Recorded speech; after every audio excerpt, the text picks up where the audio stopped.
네, 마케팅 믹스 전략, 마케팅 믹스. 우리가 뭐냐면 마케팅 전략을 수립할 때 3C를 분석을 했고, 그 다음에 STPD 전략. 처음부터 다시 한번 얘기한다면은 우리가 마케팅 개념을 공부했죠. 그 다음에 조사 방법. 왜 조사를 했는데 어떤 조사의 어떤 그 필요성 언급했고, 그 다음에 전략을 수립을 했죠.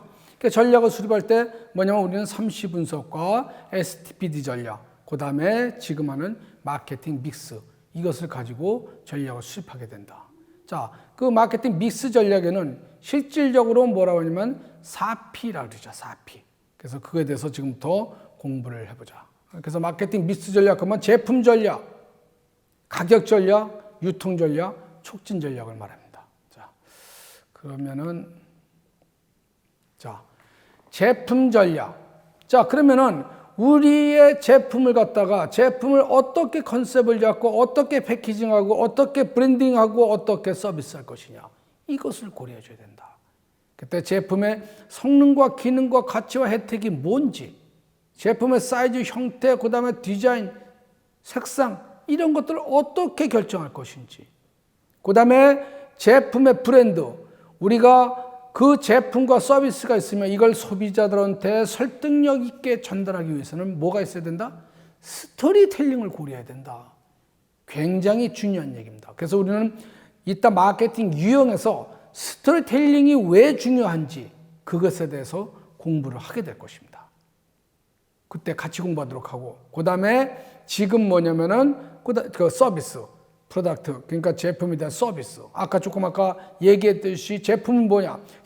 서비스는 형태가 없고, 규격화할 수가 없고, 뭔가 분리해서 생각할 수 없고, 바로 생성과 동시에 소멸된다는 겁니다. 그렇기 때문에 아까 MOT, 접점에 있는 우리 기업으로 보면, 만약에 회사로 보면은 접점에서 제품을 판매하는 그 사람, 그 종업원이 어떻게 고객들한테 설득하고 고객들을 어떻게 대응하냐가 우리의 제품과 서비스를 고객들이 구매하고 이용하게 하는 그런 결정적인 요소다.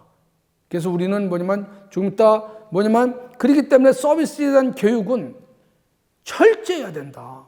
만약에 레스토랑에 아무리 맛이 좋고 아무리 분위기가 좋아도 접점에서 서빙하는 그 종업원이 불편하게 만든다든가 고객을, 그랬을 때 그 고객은 한 번 왔다 안 오게 된다. 그러면 예를 들어서 레스토랑 같은 경우에 보면은 한 번 왔던 고객들이, 그러니까 먹는 고객, 음식점 그런 데 같은 경우는 한 번 왔던 고객이 다시 안 온다 하면은 저는 이건 어마어마한 리스크다. 생존하기 굉장히 힘들다. 한 번 왔던 손님을 또 오게 만들어야지, 한 번 왔던 손님이 안 오기 시작한다. 그거는 제가 봤을 때 6개월 정도 버티기가 쉽지 않을 것이다. 그러면 우리는 무슨 생각을 해야 되냐? 어떻게 왔던 손님이 또 오게 만들 것이냐? 그런 것들이 뒤에서 조금씩 같이 공부를 할 것입니다. 자, 그렇고. 자, 그러면, 제품. 그래서 이제 제품 개발을 할 때 뭐를 고려했냐면 기능을 중심으로다가 고객들한테 전달할 것이냐, 상징적 요소를 갖다가 전달할 것이냐, 경험적 요소를 전달할 것이냐, 이런 거에 따라 가지고 제품 개발할 때 고려를 해줘야 된다. 기능이니까 뭐야? 우리가 음식으로 말하면 맛이 바로 기능이죠. 어떤 기업으로 보면 제품에 대한 어떤 기능과 성능과 역할, 이런 걸 말하겠죠.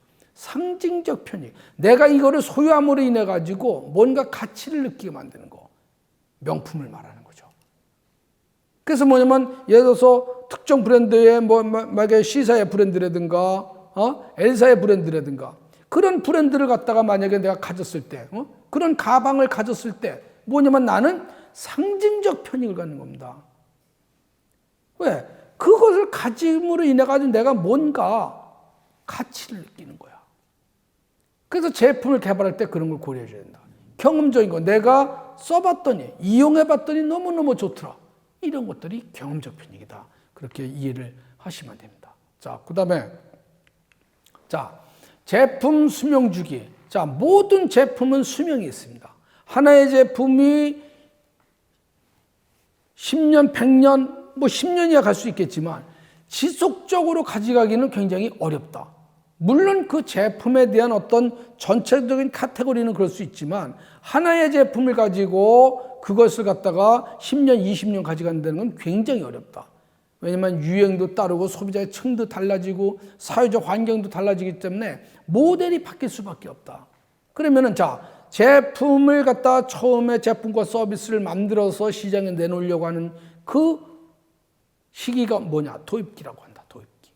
이 도입기에 요 뒤에 있는데 자, 그 뒤에서 그 다음 장에서 이제 그 구체적인 설명하도록 하고 여기서는 그래프만 이해를 하세요. 그다음에 뭐냐면 도입이 되면 성장을 시켜야 된다. 근데 도입을 했는데 성장을 못 시킨다? 그러면 결과적으로 이거는 뭐냐면 실패하게 되는 거다. 그래서 성장을 한 다음에 성숙기, 얼마나 이 성숙기를 오래 유지하느냐가 결과적으로 뭐냐면은 손익과 매출을 갖다가 극대화시킬 수 있다. 그러니까 성숙기는 때는 어떻게 해야 되냐? 그 다음에 모든 제품과 서비스는 반드시 쇠퇴하게 된다.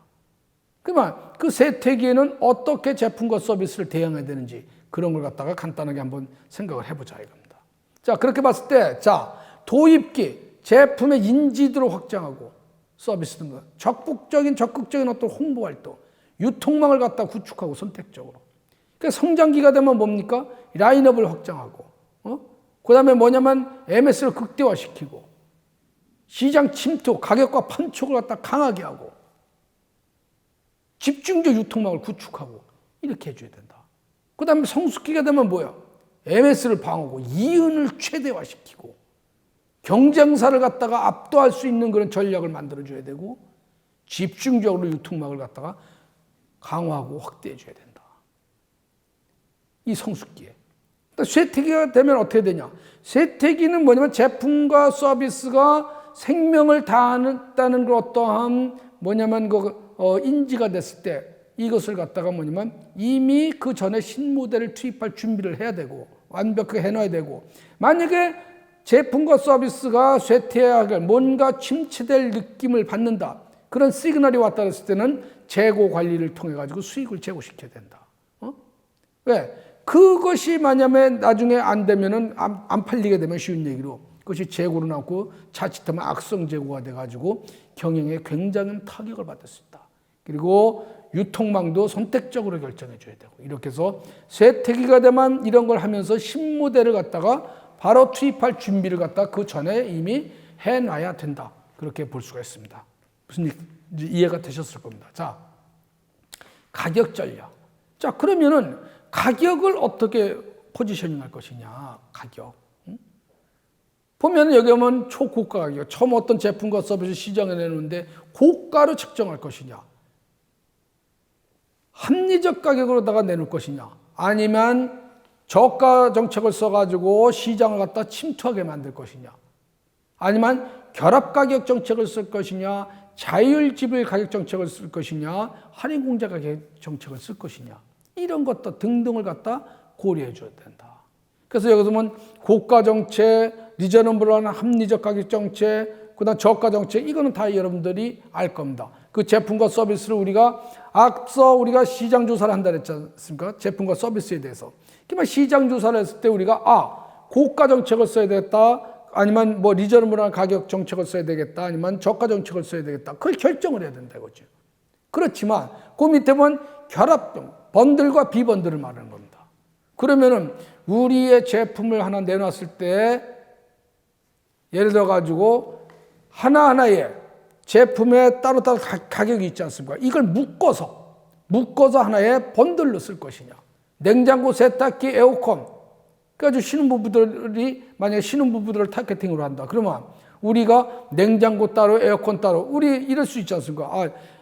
냉장고는 뭐 예를 들어서 S사에서 사고, 그 다음에 세탁기는 뭐 L사에서 사고, 그 다음에 뭐 텔레비는 뭐 D사에서 사고, 이런 고민을 할 수가 있잖아요. 그랬을 때 우리는 뭐야? 그걸 갖다가 묶어서 세탁기, 냉장고, 에어컨 뭐 등등 그걸 묶어가지고 하나의 번들로 묶어서 얼마 이렇게 묶었을 때 고객들이 다른 회사의 제품, 다른 메이커의 제품을 이용하지 못하게 하는 그런 효과가 있다. 그걸 갖다가 번들링 프라이스라고 한다. 우리 그런 거 있죠. 중국집에 가서 옛날에 어떻게 했습니까? 중국집 하면 짜장면. 그 짜장면만 먹으면 뭔가 영역적 측면에서 좀 아쉬움이 있는 겁니다. 근데 탕수육도 먹고 싶은데 짜장면이 8,000원이고 탕수육이 만약에 15,000원이야. 그럼 23,000원? 내가 23,000원을 지불하고 먹기가 너무 부담스러우니까 우리는 그걸 못 먹는 거야. 그렇게 했을 때 짜장면을 그걸 하시는 분이 뭐냐면 그 고민을 한 겁니다. 이러한 소비자의 니즈를 어떻게 맞출 것인가. 그랬을 때 뭐냐면 짜장면과 그 다음에 탕수를 갖다가 번들링 해가지고 그래가지고 뭐냐면 12,000원에 내놓은 겁니다. 그랬을 때 우리는 그 제품을 갖다 그 음식을 이용할 수가 있다 이거죠. 그런 걸 말하는 겁니다. 그것이 바로 번들링이다. 번들링. 그래서 우리가 지금 다양한 예를 들면 뭐냐면 우리가 어떤 때 가면 그런 거 있잖아요. 짜장면도 먹고 싶고 짬뽕도 먹고 싶고 다 느껴봤을 겁니다. 그래서 그거를 같이 먹을 수 있는 그런 어떤 번들링 제품이 나오지 않습니까? 우리가 얘는 뭐 짜장면이다 뭐 어쩌다 예를 들어서 그런 겁니다. 그래서 그런 것들을 우리는 그냥 저런 건 그냥 그걸 갖다 느꼈을 때 그냥 이렇게 보면 그래 그럴 수 있어 이러지만 과연 나는 그거에 대해서 고민을 해봤냐 이거죠. 요즘 자율정책, 지불정책 가격 그냥 해놓고 고객들이 지가 알아서 고객이 스스로 지불할 수 있는 그런 정책 그런 결정도 많이 한다 이거죠. 미국의 어느 호프집이 손님들한테 자율지불 정책을 갖다 썼어요. 여러분들이 맥주도 마음대로 먹고 안주도 마음대로 먹고 나갈 때 뭐냐면은 돈도 여러분들이 결정해서 내라. 그렇게 했더니 그걸 갖다가 한 달이고 분석을 해봤더니 왜라? 30%가 없대더라 이겁니다. 우리가 봤을 때 돈 안 내고 나가면 어떡해? 5만 원어치 3만 원어치 먹고 2만 원만 내고 가면 어때? 어떻게? 이러한 생각을 하면 안 된다는 거죠. 그런 겁니다. 우리가 유통을 만들 때 뒤에서 뭐 조금 얘기했지만 좀 생각나서 얘기하는데 유통할 때 예를 들어 가지고 우리가 만약에 홈쇼핑이다. 아니면 뭐 인터넷이다. 물류다. 이런 거 했을 때 진짜로 뭐냐면 만약에 제품과 서비스에 대해 가지고 반품이라는 그러한 제도를 안 도입했으면 과연 홈쇼핑이 살아날 수 있었을까요? 그거를 할 때 맨 처음에 트러블이 논쟁이 뭐였겠어요? 야, 그거 말이야 고객들이 산 다음에 다 반품하면 회사 망하는 거 아니냐? 그렇지만 그거를 갖다 넘어서지 않고 우리의 고객들의 수준이 그렇지 않다는 거지.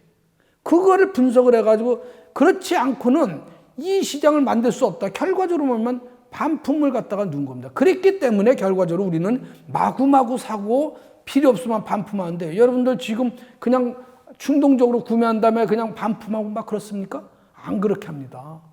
반품률이 그렇게 높을 것 같죠? 그렇지 않아요. 그렇기 때문에 그 유통이 산 거예요.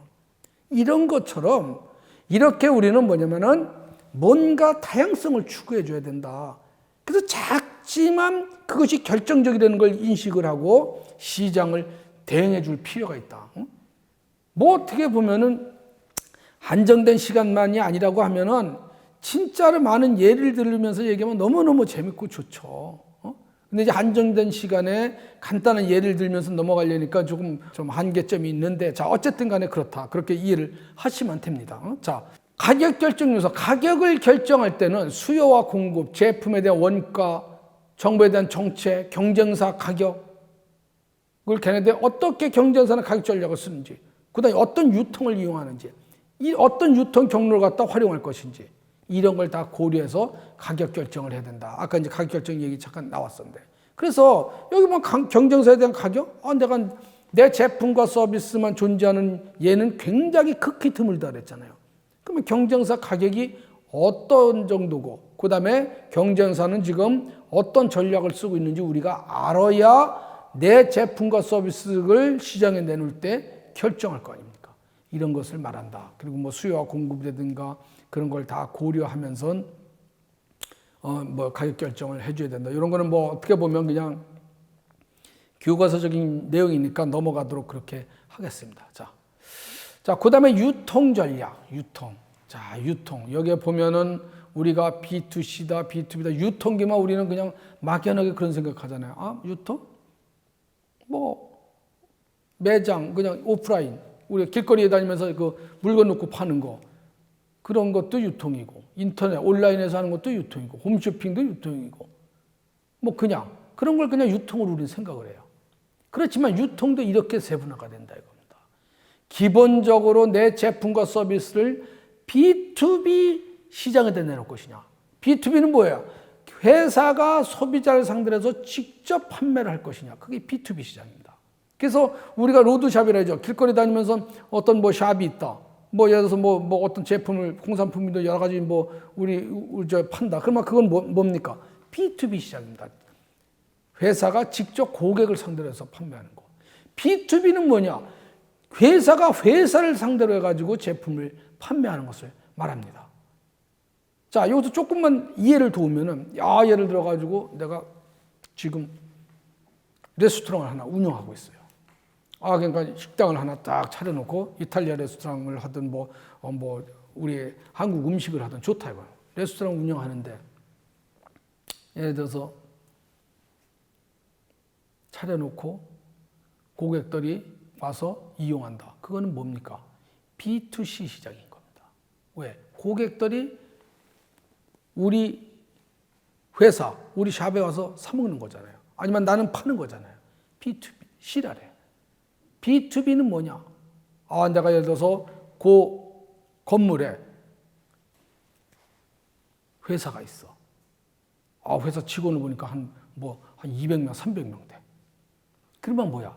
내가 그 회사랑 같이 내 제품을 그 회사가 이용하게끔 직접 회사와 같이 비즈니스를 이루는 거. 이런 것이 B2B다. 이렇게 이해를 하시면 될 겁니다. 그랬을 때 뭐냐면 나는 일반인을 상대로 해서 내 음식을 파는 것이 아니고 여기에 들어와 있는 그 직원들을 상대로, 이 회사의 직원들한테 내가 음식을 직원들한테만 팔고 20%만 20%, 30%만 30% 싸게 해주고, 그 다음에 니네는 우리한테 뭐냐면 예를 들어가지고 한 달에 어느 정도의 이용을 해줘야 된다. 그랬을 때 내가 20%든 30%를 갖다 할인해 주겠다. 이렇게 협상이 들어가는 겁니다. 그런 것이 B2B다. 기업도 마찬가지입니다. 어느 회사가 만약에 핸드폰을 만든다. 그러면 이 핸드폰을 갖다 소비자들한테만 판매하냐? 그렇지 않습니다. B2C만 하냐? 그게 아니라 B2B, 기업을 상대로 해서 기업과 기업한테 판매를 합니다. 그게 B2B다. 그래서 B2B 향과 B2C 향이 다른 경우도 있어요. 제품의 성능과 기능이. 어느 회사에서 우리 회사의 보안이 중요한데 니네 말이야. 예를 들어가지고 사무실에 두르면은 뭐 사업장에 들어가면 카메라도 안 되고 녹음도 안 되고 사진도 안 찍히고, 예를 들면 그러한 핸드폰 하나 만들어 줄 수 있냐? 예를 들어가지고 모바일폰 하나 만들어 줄 수 있냐? 그렇게 해가지고 오케이. 그럼 뭐 어느 정도 수량이 되냐? 따라가지고 그걸 만들어서 그 회사한테만 제공할 수 있다. 그런 것이 B2B 시장이다. 그래서 우리의 제품과 서비스를 B2C에다가 뭐냐면 런칭할 것이냐, B2B에 런칭할 것이냐도 여러분들이 명확하게 해줘야 된다. 아니면 혼용할 수도 있겠죠. 근데 혼용하는 것이 난지 아니면 따로따로 하는 것이 난지 그런 걸 갖다가 한번 고려해 볼 필요가 있다. 어쨌든 B2B 시장은 지금 굉장히 확대되고 커지고 있다는 걸 인지하면 됩니다. C2B, 소비자가 직접 거래하게끔 만든 거. 가지고 있는 사람과 필요한 사람을 갖다가 공유경제가 뭡니까? 가지고 있는 사람과 필요한 사람을 갖다가 연결시켜주는 그런 플랫폼 비즈니스를 말하잖아요. 그랬을 때 예를 들어가지고 뭐 배민이다. 예를 들어서. 그러면 배민이 뭐 식당을 가지고 있습니까? 그렇지 않지만 뭐냐면 다양한 식당을과 그다음에 그것을 이용하는 고객을 갖다 연결시켜주는 플랫폼 비즈니스를 만들어가지고 수익과 매출을 창출하고 있잖아요. 그런 것이 뭐냐면 C2C이면서 공유경제다. 우리는 그런 거에 대해서 뭐냐면 고민해 줘야 된다 이겁니다. 그런 거에 대해서. 여기에 지금 우리는 이렇게 얘기하고 있지만 그런 걸 활용해가지고 비즈니스 모델을 만든 겁니다. 에어비앤비가 호텔 가지고 있습니까? 여러분들 에어비앤비 잘 알고 있잖아요. 여행 갈 때 에어비앤비를 이용해가지고 호텔도 예약하고 숙박 예약하잖아요. 그렇지만 그건 다양한 숙박을 가지고 그거를 필요한 소비자를 갖다 연결시켜주는 그런 플랫폼을 만들어서 어마어마하게 돈을 벌고 있는 겁니다. 그게 C2C이면서 공유경제 플랫폼이다. 무슨 얘기인지 알겠죠? 그래서 어떻게 보면 에어비앤비가 탄생된 그 얘기를 해주면 진짜 너무너무 재미있는데, 뭐 여기서 자꾸 그런 얘기지만 어쨌든 간에 그런 사례를 갖다 계속 얘기할 수는 없어가지고 한년에 또 우리가 이제 어떤 그 프레임을 갖다가 전달해야 되기 때문에 좀 아쉬움이 있는데 어쨌든 간에 그런 것들이다. C2B. 고객들이 회사를 상대로 해가지고 협상하는 거죠. 내가 니네 회사 제품을 갖다가 500개 사줄 테니까 가격을 얼마에 줄래? 이런 걸 말하는 거예요. 그 다음에 B2G. 이거는 뭐냐면 정부를 상대로 해서 기업이 비즈니스 모델을 만드는 거. 거래하는 거. 그걸 B2G 시장이라고 한다. O2O. 온라인과 오프라인을 갖다가 서로 연결시켜주는 그런 비즈니스. 이걸 O2O라고 한다. 이런 겁니다. 이렇게 다양하다 이거죠. 그러면 우리의 제품과 서비스를 어떻게 이걸 전개시켜야 될지 정립이 될 겁니다. 생각이 될 겁니다. 제품과 서비스의 특성에 따라서 B2C냐, B2B냐, B2G냐, C2C냐, C2B냐, O2O냐 결정해야 된다 이겁니다. 자, 유통에 대한 커버리지 요거는 이제 집합적 유통이다, 선별적 유통이다, 전속적 유통이다 이런 얘기하는데 서울을 근거로 하면 집합적 유통은 이제 서울에 그냥 다양한 유통을 두어가지고 서로 경쟁하게 만들고 그렇게 하면서 아주 그 시장을 갖다가 완전히 섭렵해 나가는 거고, 선별적 유통 예를 들어서 구에 하나씩 서초구다, 강서구다, 용산구다 이렇게 구에 하나씩 어떤 유통을 놔서 그 지역을 갖다 커버하게 만드는 거고, 전속적 유통이라는 거는 이제 서울에 하나, 부산에 하나, 대전에 하나, 인천에 하나 이렇게 하나가 전체 유통을 갖다 커버할 수 있도록 만든 거, 그런 걸 갖다가 말한다. 근데 이런 거는 이제 유통업체, 유통을 전문하는 어떤 그런 쪽에서는 이제 이런 걸 굉장히 고려를 많이 하겠죠.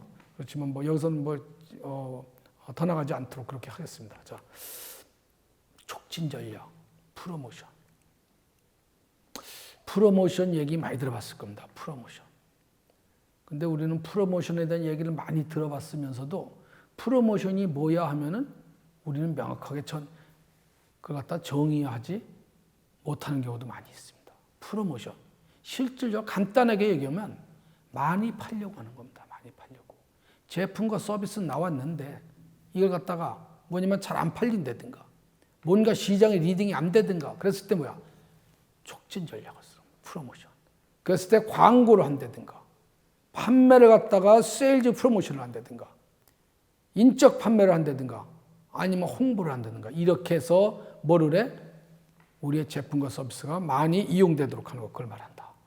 자,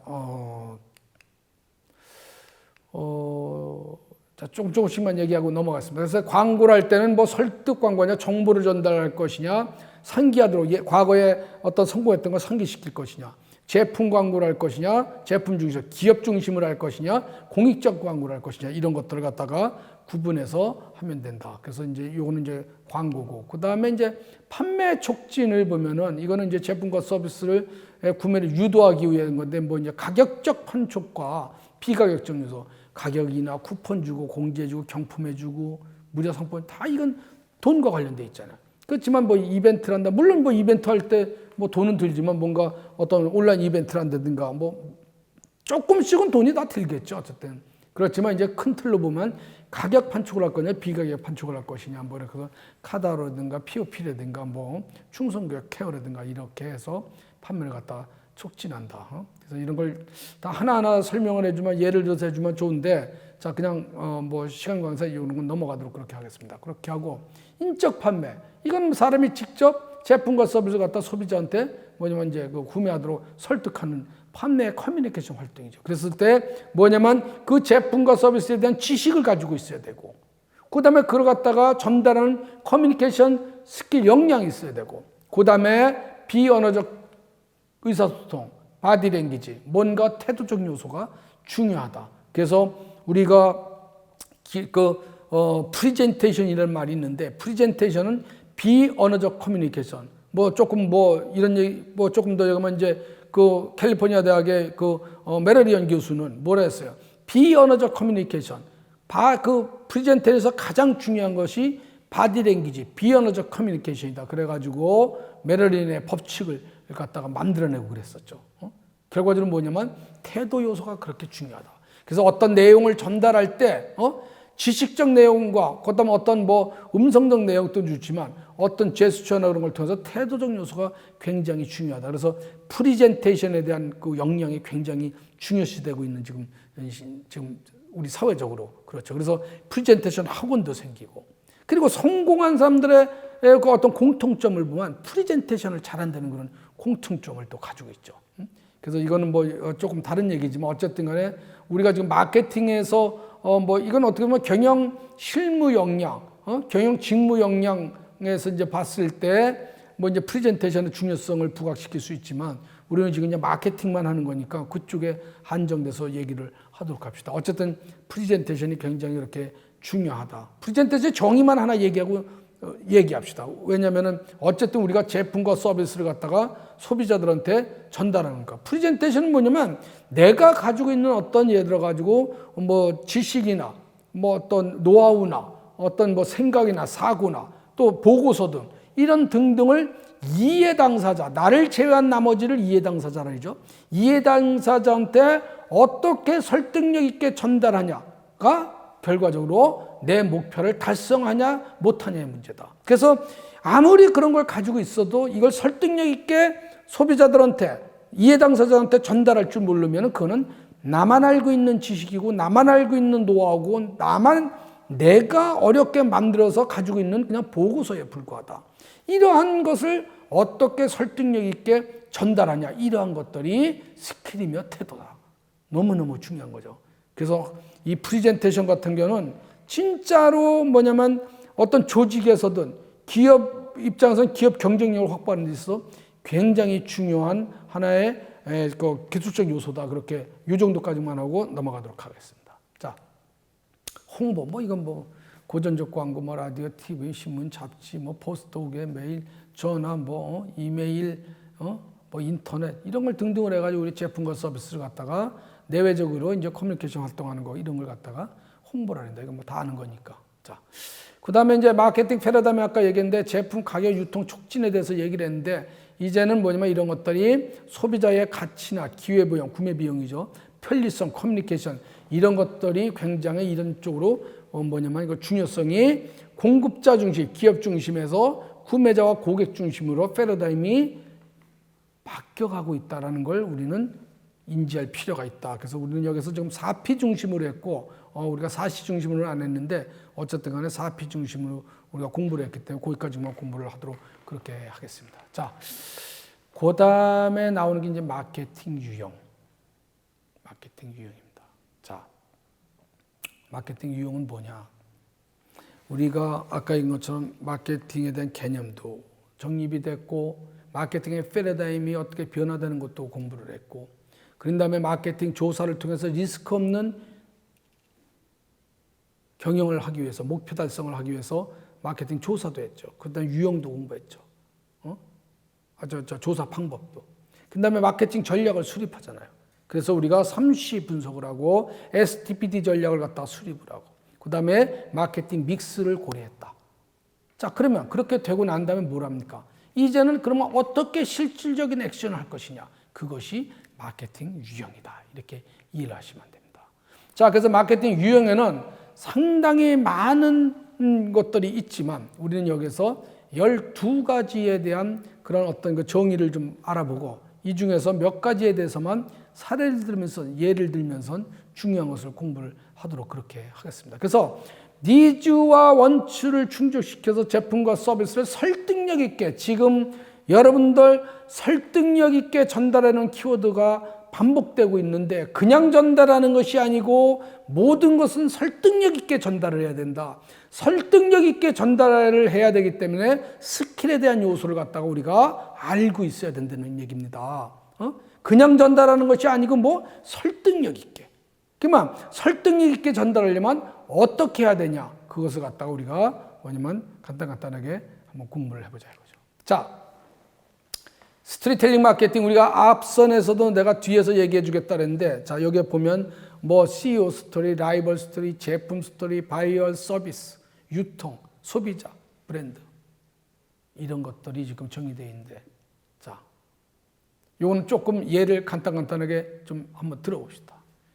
우리가 예를 들어 가지고 우리 지금은 이제 가시면 이제 그 CEO 스토리, 정주영 회장, 우리 지금 현대그룹에 이제 옛날에 이제 그 회장을 지내셨다. 지금은 이제 뭐 고인이 되셨는데, 그분의 스토리 중에 하나가 뭐냐면은 이게 있습니다.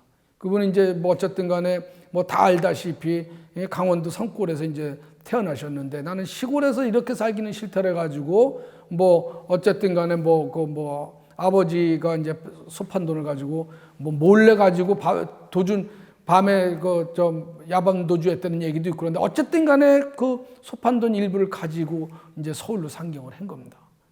서울로 상경해가지고 우리 지금으로 얘기하면 이제 구로 디지털 단지 그쪽인데, 지금은 뭐 디지털 단지로 되어 있지만 옛날에는 뭐 굉장히 그 낙후되어 있었죠.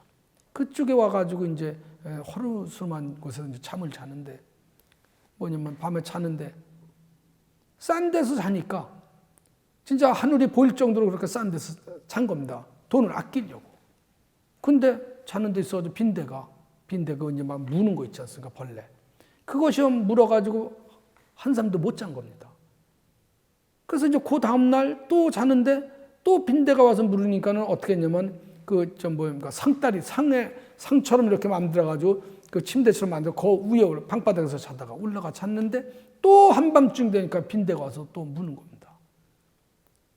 그래서 뭐냐면 그 다음 날은 어떻게 했냐면 그 상다리에다가 물통을 담아가지고 거기 이제 빈대가 못 올라오게 빠지게 그렇게 자서 편안하게 하루를 자고, 그 다음날 4일째 자는 날 그런 스토리입니다. 사는 날 뭐냐면 또 자는데 또 빈대가 나를 공격하더라 이겁니다. 그래서 어떻게 이 빈대가 이렇게 끝없이 나를 공격하나 봤더니, 빈대가 물에 빠지니까 그걸 인지하고 벽을 타고 올라가가지고 천장에서 떨어져가지고 정주영 회장의 그 어떤 뭐랄까 그 이제 공격을 했다. 그래서 정주영 회장이 거기에서 뭐를 갖다가 터득했다기보다는 인지하셨냐면은, 이 하찮은 빈대도 이렇게 끝없이 뭔가 목표를 달성하려고 노력하는데 사람인 내가 여기서 포기하면 안 된다. 그래서 시련은 있어도 실패는 없다는 그런 키워드를 갖다 만들어가지고 그걸 가지고 조직들 앞에서 끝없이 그 스토리를 전달하면서 그 거대 그룹을 갖다가 경영했다는 그런 얘기입니다. 이런 것이 스토리텔링입니다. 자, 그 아모리현에 가면은 그 사과 농장인데 매년 그쪽에는 뭐 아모리현은 이제 태풍이 불고 막 난리가 나는 겁니다. 그러면 사과를 심어 놓으면 그것이 뭐냐면 태풍에 다 떨어지는 거예요. 우리 같으면 망연자실하고 있을 때 이 농부는 뭐를 했냐면은 이 남아있는 이 사과 몇 개를 가지고 거기다가 스토리를 갖다 넣은 겁니다. 이 강한 바람과 비바람을 견딘 이 사과야말로 뭔가 목표를 달성해냈다. 그래서 뭐냐면 이 남은 사과를 가지고 어떤 고객을, 어떤 소비자를 타겟팅을 할까 했을 때 수험생을 타겟팅을 한 겁니다. 그래서 합격이라는 사과에다 합격이라는 이름을 붙여가지고 합격 사과라고 이름 붙여가지고 시중에서 기존 사과보다 뭐냐면은 몇 배의 가격을 받고선 파는 겁니다. 그랬더니 뭐야? 소비자들은 그 스토리에 감동돼가지고 그 사과를 사먹게 되는 겁니다. 결과적으로 거기가 뭐냐면 하나의 관광지가 됐죠. 이런 겁니다. 에비앙 물 아시죠, 여러분들? 제품 스토리 얘기하는 건데. 자, 뭐 지금 다 얘기할 수 없는데, 자, 에비앙까지만 얘기하십시다. 자, 에비앙은 물입니다, 물. 프랑스의 에비앙이라는 마을에 노부모가 심장병을 앓고 노부모가 온 거예요. 왔는데 뭐야? 거기에서 그 전에도 얼마나 많은 약을 먹고 이렇게 했겠습니까? 치료를 하고. 어쨌든 휴양차 왔는데 한 달 정도 돼가지고 이 심장병 그런 것이 깨끗이 다 난 겁니다. 그래서 거기에 있는 청년이 그 물 때문에 낫는지 안 낫는지 뭐 검증도 되고 알 수도 없는 겁니다. 그렇지만 그 청년은 뭐였어요? 그걸 가지고 뭐냐면 이 물을 내가 하나의 제품으로 만들어서 판매를 해야 되겠다. 그래서 그 물을 뭐라 하냐면 에비앙이라는 지역에서 났기 때문에 에비앙이라는 브랜드 이름을 붙였고, 그 스토리는 뭐를 가져갔냐면은 심장병을 고쳐준 물이다, 이렇게 바이어낸 겁니다. 그랬을 때 이것이 세계적인 물이 됐고, 지금 우리는 어마어마하게 비싼 가격을 주고 이 에비앙이라는 물을 갖다가 먹고 있습니다. 비싸서 우리 같은 사람은 잘 못 먹어요. 비쌉니다, 다른 데보다. 이런 겁니다. 그래서 우리는 뭐냐? 어떠한 제품과 서비스에는 반드시 뭐가 있어야 되면 스토리가 있어야 된다. 그래서 여러분들은 그 스토리를 만들어줘야 된다. 내가 다시 한번 얘기를 하지만, 예를 들어서 기업에 있는 제품과 서비스, 그 회사 제품, 그 회사는 이래. 이런 스토리가 있었을 때 소비자들은 기억하고 그 회사의 제품과 서비스를 이용한다는 그런 얘기입니다. 그리고 소비자들은 이용하고 나서 그 회사의 그 스토리를 갖다가 누구에게가 알리다. 바이럴한다. 바이럴은 뭡니까? 바이러스에서 유래된 원어가 바이러스입니다. 바이러스는 전파시키는 뜻을 갖잖아요. 그렇게 하게 되는 거다. 그렇게 했을 때 뭐냐면은 고객들이 바이럴된다. 서로. 그렇게 해서 그 제품과 서비스가 알려지게 된다는 겁니다. 얼마나 중요해요. 그냥 제품과 서비스를 판매하는 것이 아니고. 그래서 예를 들어 가지고 여기에 보면은 어떤 우리가 이제 소상공인이라든가 또 아니면 또 로드샵을 갖다 운영하시는 분이라든가 레스토랑을 운영하시는 분들 예를 들면 봤을 때 만약에 이탈리안 레스토랑이다, 아니면 다른 레스토랑이다, 그러면 그 레스토랑에는 뭐냐면 스토리가 있어야 된다 이겁니다. 그 레스토랑은 그 사장이 이렇대, 아니면 그 레스토랑은 그 맛이 메뉴가 이렇대, 분위기가 이렇대. 뭔가 그런 스토리가 있었을 때 우리는 거기에 올인한다. 그래서 영국 같은 데서는 이 스토리텔링이 GDP의 20%가 넘고 그래요. 엘비스 프레스가 와서 앉아서 커피를 마셨다? 엘비스 프레스가 와서 앉았다 커피 마신 자리에다가 거기에 스토리를 갖다가 넣어주는 겁니다. 거기 앉아서 커피 마셔보고 싶고. 이런 겁니다. 그것이 스토리텔링이다. 너무너무 중요하고, 이 스토리텔링은 진짜로 뭐냐면 여러분들이 제품과 서비스에 반드시 넣어줘야 될 요소 중에 하나다. 우리 지역 발전에도 굉장히 우리 예를 들면 경리단길이다, 예를 들면 가로수길이다, 저쪽에 우리 젊은이들이 많이 가는데 이렇게 있잖아요. 근데 거기에 그런 데도 지역적 스토리를 넣어줬을 때 관광객들이 모일 수도 있고 젊은이들이 거기서 뭐냐면은 움직일 수가 있는 것이다. 스토리를 만들어줘야 된다.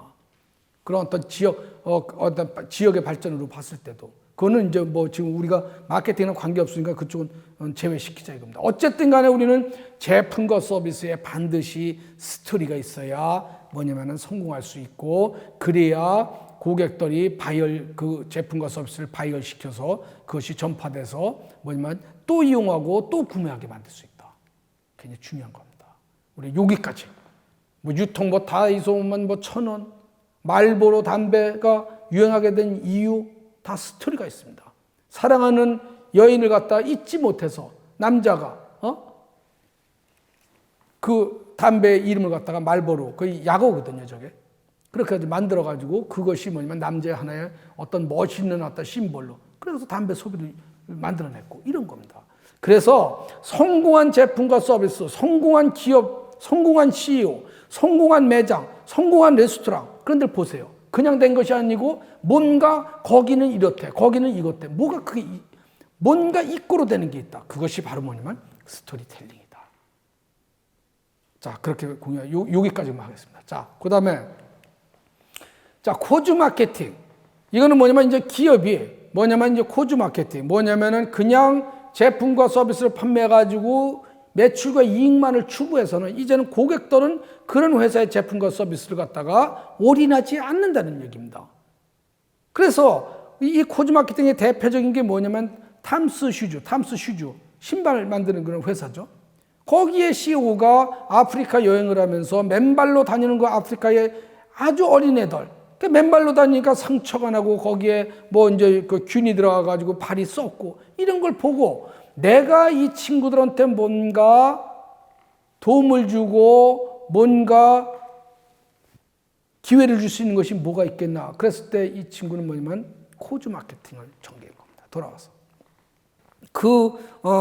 다리가 그렇게 이제 그 발이 그렇게 되는 친구들한테 뭐냐면은 뭔가 내가 사회적 역할을 하나 해야 되겠다. 그랬을 때 이 CEO는 돌아와서 뭐라 했냐면 우리 제품을 하나 사면은 구매를 하게 되면은 한 켤레의 신발이 그런 아프리카의 맨발로 다니는 애들한테 전달되는 그러한 마케팅을 한 겁니다. 그것이 뭐냐면 코즈 마케팅입니다. 그랬을 때 우리 소비자들은 뭐야? 내가 이 회사에 예를 들어서 이제 신발을 하나 사면은 내가 뭐냐면 뭔가 좋은 일을 하는 거예요. 한 켤레 신발이 그리 가기 때문에 어디로? 아프리카의 그 맨발로 다니는 애들한테. 그러니까 내가 가치를 느끼는 거야. 그래서 이제는 그것이 뭐냐면 결과적으로 코즈 마케팅. 그래서 우리는 제품과 서비스를 그냥 판매하는 거에 연연하지 말고 그 소비자들이 그 제품과 서비스를 이용하고 구매했을 때 내가 뭔가 가치를 느끼게 만들어야 된다. 가치를. 그것이 코즈 마케팅이다.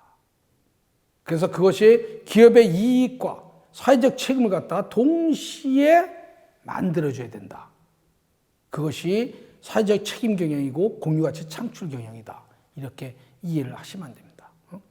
자, 그래서 여기서 뭐 공유가치 창출 경영까지는 우리가 가지는 않지만 어쨌든 간에 우리가 마케팅을 지금 공부하고 있으니까 코즈 마케팅이 이거구나라는 걸 여러분들이 뭔가 기억해 줘야 된다. 그러면 내가 우리 제품을 이용했을 때 소비자들이 어떻게 가치를 느끼게 만들 것이냐. 내 식당에 와서 음식을 먹었을 때 소비자들이 어떻게 가치를 느끼게 만들 것이냐. 고민해 볼 요소 중에 하나다. 그냥 와서 이용하고 가는 것이 아니고 그런 것들이 그렇게 됐을 때 소비자들은 이용하고 또 오고 그런 식이 되는 거다. 반복 구매가 되고 그런 걸 말하는 겁니다. 자, 그 다음에 MOT 마케팅 아까 얘기했죠. 그렇게 해서 MOT 마케팅 뭔가 접점에서의 그래서 여기 보면 이제 하드웨어적이면 소프트웨어적이면 휴먼웨어적인 면인데 아까 잠깐 얘기했는데 뭐 휴먼웨어적인 면 아까 잠깐 얘기했는데 그런 걸 통해 가지고 MOT 마케팅 접점에 있는 그 극도로 짧은 시간에 소비자들은 이 제품을 살까 말까를 갖다가 고민한다 이겁니다. 그랬을 때 그 접점에 처음에 맞닥뜨렸을 때 그 접점에서의 그 대응이 우리 제품과 서비스를 이용하는 데 있어서 너무너무 중요하다. 응? 너무너무. 여러분들 느꼈을 거예요. 어느 식당에 갔다. 식당 물건을 사러 갔다 하는데 들어갔는데 뭐야. 종업원이 예를 들어가지고 뭔가 나를 기분 나쁘게 해가지고 그냥 돌아 나온 적이 있을 겁니다. 뭔가 음식 먹으러 갔는데 기분 나빠가지고 들어갔다 그냥 돌아 나온 적이 있을 겁니다. 그건 뭐냐? 결과적으로 MOT가 안 돼 있고 그 교육이 안 되었기 때문입니다. 이 교육을 시켜줘야 된다. 누구한테? 접점에 있는 사람한테. 그것이 MOT 마케팅이다. 자, 그래서 이제 기업들은 뭡니까? 그 수많은 유통에서, 거대 기업들은 수많은 유통에서 이러한 것들이 제대로 접점해서 종업원들이 고객들한테 그렇게 대응을 하고 있는지 안 하고 있는지 궁금하잖아요. 그렇죠. 제대로 하고 있는지 안 하는지 궁금할 거 아닙니까? 그리고 일일이 다니면서 거기다 직원들을 풀어서 어떻게 할 수도 없고 그래서 하는 것이 뭐냐면은 미스터리 쇼핑, 미스터리 쇼퍼를 활용한다. 이거는 뭐냐?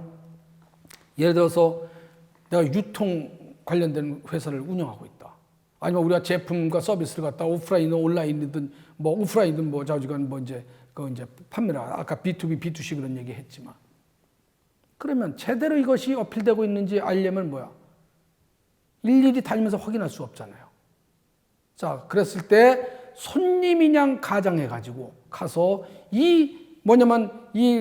그 종업원이 예를 들어가지고 제대로 제품과 서비스에 대해서 설명을 하고 있는지, 지식은 가지고 있는지, 그 다음에 태도나 언행은 제대로 하고 있는지, 그 다음에 어떤 정책은 제대로 인지하고 있는지, 이런 걸 갖다가 뭐냐면은 체킹하는 겁니다. 손님이냥 가장해가지고 매장에 침투해가지고 제대로 뭔가 종업원들이 대응하고 있나 안 하고 있나를 갖다가 체킹하는 거. 그래서 뭐 스트레스도 한번 줘보고 그랬을 때 어떻게 대응하나. 이런 걸 다 모아가지고 교육을 시키고 이렇게 하는 겁니다. 이런 건 이제 대형 유통을 가지고 있는 회사 같은 경우는 그렇게 하죠. 자, 그런 식으로 한 것이 미스터리 쇼퍼다. 그렇게 이해를 하시면 돼요. 그래서 여러분들은 뭐냐? 이 MOT. 내가 제품과 서비스 소비자한테 전달하는 데 있어가지고 지금 MOT가 제대로 되고 있나? 그걸 다시 한번 체킹해 볼 필요가 있다. 그것이 안 되면은 거기에서 뭐냐면 매출과 이용과 구매가 이루어질 수가 없다는 얘기입니다. 그래서 아까 내가 얘기했죠. 한 번 왔던 손님이 안 오면은 결과적으로 뭐냐면 그거는 문 닫는 일밖에 없다. 그래서 한 번 왔던 사람이 또 오게 만들려면 얼마나 많은 노력을 해야 되는데 한 번 왔던 손님을 갖다 또 오지 못하게 만드는 것이 MOT 마케팅이 안 됐을 때 왔던 손님을 내쫓는 거나 똑같은 거지. 그랬을 때 어떻게 그걸 갖다 지속 성장할 수 있겠어요. 그런 걸 말한다. 자. 그렇게 하고 그래서 요거 이제 정의, 그 다음에 이제 아까 12개였는데, 그 다음에 정의만 조금씩 하고 그냥 넘어가겠습니다. 프로슈머 마케팅, 뭐 PPL 마케팅, 바이럴 마케팅, 다 여러분들 들어봤었던 얘기고, 그래서 뭐 네티즌, 메일 메신저 이런 걸 통해가지고 다양한 매체에서 자발적으로 뭔가, 그 제품이나 기업이든 이미지를 노출시키는 마케팅 그런 걸 말한다, 뭐 이렇게 쭉 나와 있고, 네트워크 마케팅, 가지고 있는 어떤 네트워크를 활용한 거, SNS 너무 잘하고, 협업 마케팅, 우리 제품과 다른 제품을 아까 우리 가격 번들링 한다 그랬죠. 우리 제품과 다른 제품을 묶어가지고 뭔가 그 이제 마케팅 하는 거. 아니면 우리 제품을 판촉물로 활용하게 해가지고 우리 제품을 갖다 소비자들이 인식하고 인지하고 사용해보고 만들어가지고 시장을 만들어가는 거. 이런 걸 협업 마케팅이라고 한다. CRM 마케팅, 고객의 어떤 정보를 가지고 축적된 정보를 가지고 활용하는 거. 노이즈 마케팅, 뭔가 시끄럽게 하고 의도적으로 구설수에 휘말리게 해가지고 이목을 집중시켜가지고 제품과 서비스의 인지도를 높이는 거. 노이즈 마케팅. 니치 마케팅, 틈새 시장. 뭔가 틈새. 틈새를 비집고 들어와서 그 시장을 만드는 거. 니치 마케팅이라고 합니다. 플래그십 마케팅, 성공했던 제품, 인기 있었던 제품을 갖다가 등에 지고 다른 제품을 갖다가 런칭할 때 플래그십 마케팅. 우리 회사가 작년에 과거에 이런 어떤 제품의 성공적 스토리를 갖다 전달해가지고 그 새로 나온 제품에 영향을 미치게끔 해가지고 그 제품이 뭐냐면 소비자한테 각인되도록 만드는 거. 이것이 뭐냐면 플래그십 마케팅이다. 플래그십 마케팅. 그래서 보면 하나가 성공하면은 다른 하나를 갖다 성공시키는데 굉장히 쉽습니다. 그래서 이 하나를 뭐를 성공할 것이냐 이겁니다. 근데 우리는 하나를 성공이 힘든다 그래가지고 마구마구 그걸 갖다 만들어내는 거예요. 그러면은 점점 더 뭐냐면 부담만 갈 수가 있다. 우리 음식점 얘기해 보자고요. 쉬운 예로 우리가 매일 먹고 이용하는 거니까. 만약에 A라는 메뉴가 안 된다 그래가지고 A라는 메뉴가 안 된다 그래서 B라는 메뉴 또 만들고 B라는 메뉴 안 된다 그래서 C라는 메뉴 만들고 이렇게 해가지고 어느 식당에 가면 메뉴가 10개, 20개가 넘어. 그러면 우리 소비자들은 뭐야? 전체를 신뢰하지 않는 겁니다. 전체를 왜라. 그래서 어떤 아까 라인업을 갖다 확대하는 것처럼 뭔가 그러려면 하나를 갖다가 성공시켜야 된다. 하나를.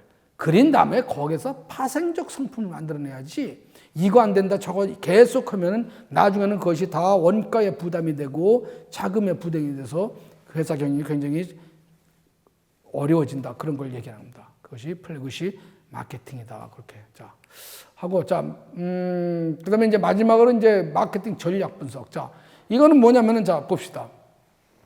우리가 그렇게 해서 지금 마케팅 전략을 갖다가 이제 딱 이제 만들어 놨어요. 만들어 놨으면 그걸 가지고 그냥 이제 됐으니까 이제 시장에 나가야 되겠다. 이것이 아니고 마지막으로 이 전략에 대해서 제대로 이것이 됐나 안 됐나를 갖다 분석을 해야 된다. 그것이 마케팅 전략 분석이다. 그 3가지 방법으로다가 수압 분석과 마이클 포터의 5가지 모델 분석, 그다음 패스트 분석을 갖다 간단하게 정의만 얘기하고 그리고 마치도록 그렇게 하겠습니다. 자, 보면은 자 수압 분석 아까 우리가 얘기했죠. 어떤 제품과 서비스가 있으면 뭐야? 강점이 뭐고 약점이 뭐고 기회가 되고 위협되는 요소가 뭔지 내부적 환경이나 외부적 환경 이걸 다 고려해서 분석을 해줘야 된다. 그러니까 무엇을 하든 간에 수압 분석을 해야 된다. 내가 포장마차를 하더라도 수압 분석을 해줘야 된다 이겁니다. 예를 들면. 그래서 이 포장마차에 내가 이걸 하는데 내가 전략을 세웠는데 이것의 강점이 뭐고 약점이 뭐고 기회되고 위협되는 요소가 뭐가 있는지 그 다음에 그런 요소를 어떻게 제거할 것인지 그 다음 그런 요소가 있는지 없는지 다 만들어놨는데 약점이 막 생겨. 수압 분석을 해봤더니 그거 제거시켜야지. 위협되는 요소가 있어. 그거 위협되지 않게 그걸 막아야죠. 그렇지 않은 상태에서 제품과 서비스를 내놓을 수는 없잖아요. 그런 걸 말하는 거다. 마지막으로 그렇게 수학 분석을 한다. 그 다음에 마이클 포터의 5가지 모델 분석은 뭐냐면 내가 제품과 서비스를 어렵게 연구 개발하고 만들어놨더니 잠재적 진입자가 또 있는 거야. 누구나 올 수 있는 제품인지. 그 다음에 어떤 원재료를 구매하는데 제약적인 게 있는 건지. 내가 A라는 제품을 어렵게 돈을 들여서 만들어놨더니 대체품이 이거보다 더 기능과 성능이 좋은 게 뭐 나온다든가 그런 정보가 있다든가. 그러면 이거 위협적 요소잖아. 그러면 이걸 어떻게 대응할 것인지 마지막으로.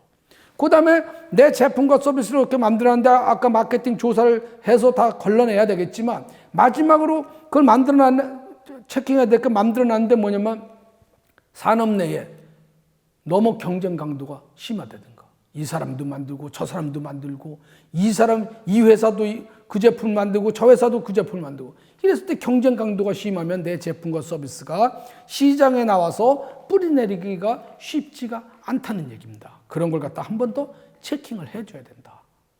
이거는 시장을 진입할 때도 사후에 같이 체크해줘야 될 요소 중에 하나다.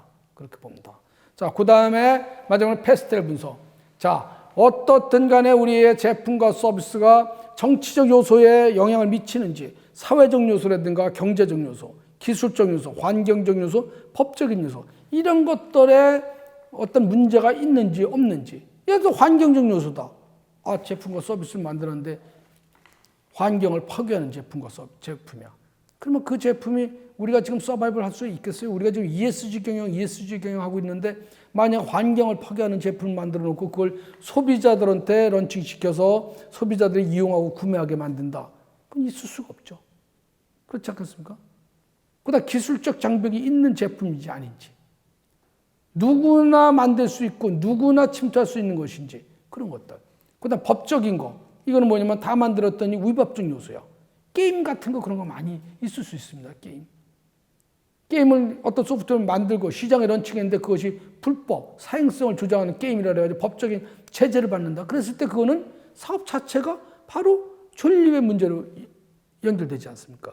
이렇게 굉장히 위험해진다. 그래서 여기 정치적, 사회적, 경제적 이런 요소들도 있는데 그런 것들도 다 고려해서 마지막에 다 체킹을 해줘야 되겠다 이렇게 봅니다. 자, 지금 보면 이제 여기까지 해가지고 여러분들과 같이 이제 마케팅에 대한 트렌드와 그 다음에 마케팅 전략에 대한 공부를 했는데 다시 한번 우리가 간단하게 리뷰를 하지만 마케팅이 뭔지 정확하게 개념을 알고 계셔야 되고 그 다음 마케팅 패러다임이 어떻게 변화되고 있는지 그 다음에 그런 변화를 갖다 체크한 다음에 마케팅 시장에 대한 조사를 해야 된다.